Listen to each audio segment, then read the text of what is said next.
नमस्कार विद्यार्थियों, मैं रविंद्र सिंह, प्रवक्ता राजकीय पॉलिटेक्निक महाविद्यालय। वर्क फ्रॉम होम की अगली कड़ी में आज का जो हमारा ये लेक्चर है वो है PR 204 का MCQ पेपर सॉल्व करेंगे हम, जो कि मई 2016 का है। इसका प्रश्न पहला प्रश्न है, टाइप के अग्रभाग को क्या कहते हैं? Front part of type called. इसका सही आंसर है बेली। टाइप वैसे ही बहुत महत्वपूर्ण इकाई है हमारे इस सब्जेक्ट की। इसका चित्र सहित वर्णन अक्सर आ जाता है, तो आप इसका चित्र पेंसिल के साथ बाकायदा साइज डायमेंशन के साथ अच्छी तरह से उसको लर्न करें। काउंटर तथा कंधा कहाँ स्थित होता है? शोल्डर एंड काउंटर कहाँ होता है? ये होता है टाइप के टॉप वाले भाग पे। टाइप का आकार नापा जाता है पॉइंट में। 1 इंच में 72 पॉइंट होते हैं। टाइप की ऊंचाई होती है 0.918 इंच। रूल का प्रयोग किया जाता है। रूल और लीड में बच्चे अक्सर कंफ्यूज हो जाते हैं। रूल यानी कि लाइन, रेखा। ये कॉपर की बनी हुई होती है। इसकी हाइट टाइप हाइट के बराबर होती है और ये अंडरलाइन करने के काम आती है, डेकोरेशन के काम आती है, टेबल वर्क के काम आती है। जबकि लीड, इसकी हाइट होती है वो टाइप हाइट से कम होती है, केवल उसकी बॉडी जो हाइट होती है टाइप के उसके बराबर होती है, और ये 2 पंक्तियां, 2 लाइंस के मध्य स्पेस देने के काम आती है लीड और रूल में ये फ़र्क है। कंपोजिंग छड़ी पर माप होती है, measurement on composing stick P का एम में होती है। लीड क्या है? लीड एक स्पेसिंग मटेरियल है, स्पेस देने के काम आता है किसके मध्य? पंक्तियों के मध्य। शब्द विभाजन का प्रयोग किया जाता है, उसके लिए ये सी इसका प्रयोग किया जाता है शब्द विभाजन के लिए। कंपोज मैटर का वितरण किया जाता है आफ्टर प्रिंटिंग।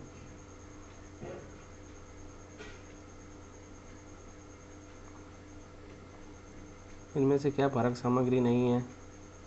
रूल एक भरक सामग्री नहीं है। रूल अंडरलाइन, टेबल वर्क और डेकोरेटिव वर्क के काम आती है। जैसे इसी क्वेश्चन पेपर के बीच में ये जो आपने एक लाइन देख रहे हैं आप, जो 3 नंबर पेज लिखा हुआ है इसके नीचे, ये रूल है, ठीक है। और जबकि which one is the spacing material, उसके बाद आप देखें ए लिखा हुआ है क्वाड, उसके बीच में जो स्पेस है वो है लीड का space. Question number 11, compose matter का प्रथम प्रूफ निकालने के लिए किस उपकरण का प्रयोग किया जाता है? प्रूफिंग प्रेस का प्रयोग किया जाता है।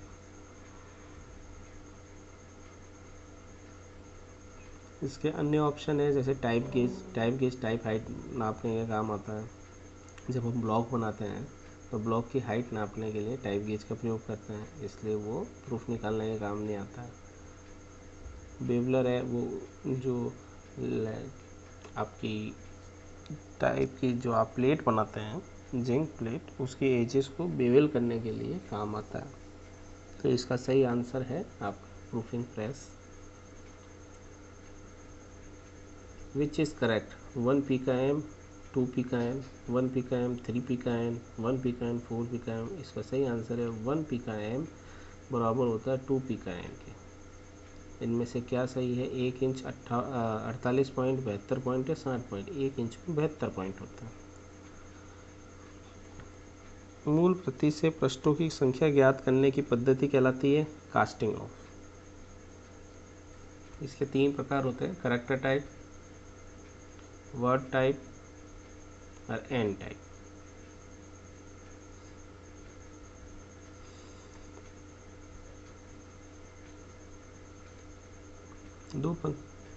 दो पंक्तियों के मध्य रिक्त स्थान बढ़ाने के लिए काम में लिया जाता है। इसको लीड लिया जाता है। इसका इंग्लिश वर्जन में मिस प्रिंट हुआ है, हेड हो गया है, वो हेड नहीं लीड है, मैंने उसको करेक्ट करके बताया है। कंपोज मैटर में संशोधन किया जाता है प्रूफ बटन के द्वारा, प्रूफ रीडिंग के द्वारा। कॉपी होल्डर का क्या काम होता है? जो मूल प्रति होती है उसको पढ़कर सुनाना। मशीन ऑपरेटर का काम होता है मशीन पर प्रिंटिंग करना। हाउस स्टाइल किससे रिलेटेड है?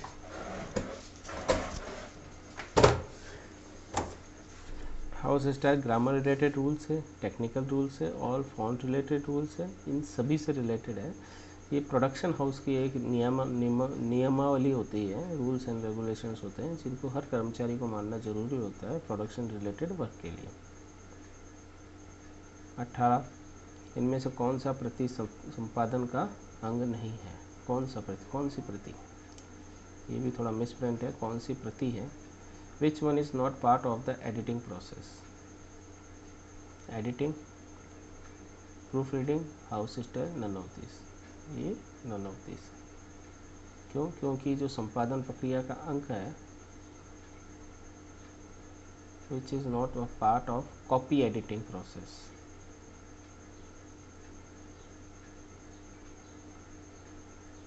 क्योंकि ये सभी जो हिस्से हैं, एडिटिंग हुआ, प्रूफ रीडिंग हुआ, हाउस स्टाइल हुआ, सब कॉपी एडिटिंग के पार्ट है। एक फॉर्म से 2 मुद्रित शीट कैसे प्राप्त की जाती है? कौन से नियम से? एक फर्मा नियम, दी फर्मा नियम, एन गणक नियम, उपरोक्त में से कोई नहीं।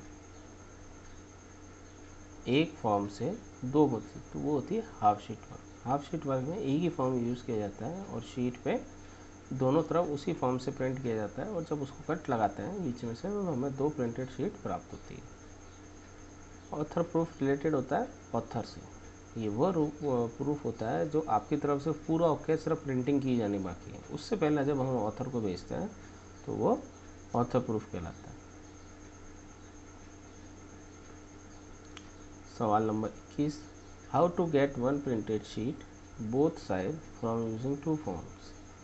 एक मुद्रित शीट को 2 फर्मों की सहायता से हम कैसे प्राप्त कर सकते हैं? तो वो दी फर्मा नियम होता है, that is called sheet work. उसमें आगे की जो इनर और आउटर 2 फर्में होते हैं, दोनों को प्रिंट करने के, दोनों से एक ही शीट पे आगे पीछे प्रिंट करने के बाद हमें एक फुल शीट मिलती है। मैट्रिक्स का रिलेशन है लाइनोटाइप मशीन से। कागज़ की रील का संबंध है मोनोटाइप मशीन से।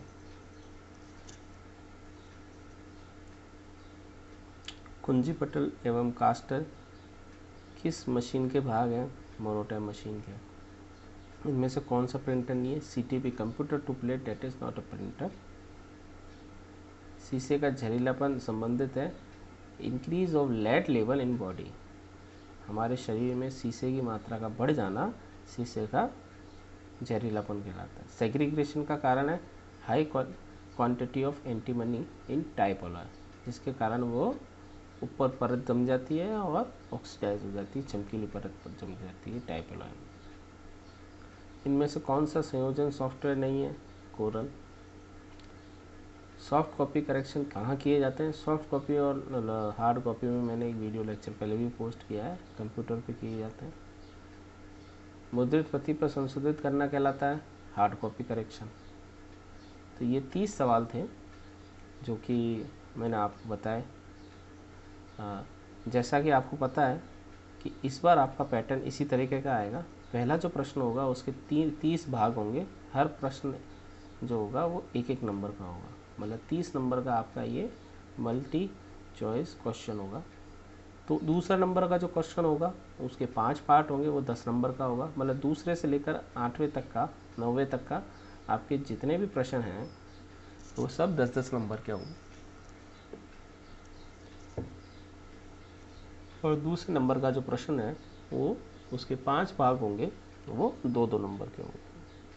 उसके बाद 3 नंबर से लेकर 9 नंबर तक के जितने भी प्रश्न होंगे वे सभी 10-10 नंबर के होंगे। उसमें यथोचित 2 पार्ट भी हो सकते हैं, 4 पार्ट भी हो सकते हैं, जैसा आपके क्वेश्चन पेपर में। और करने आप वही हैं, टोटल जो आपको अटेम्प्ट करने हैं वो 5 प्रश्न करने हैं, पहला जिसमें कंपलसरी है।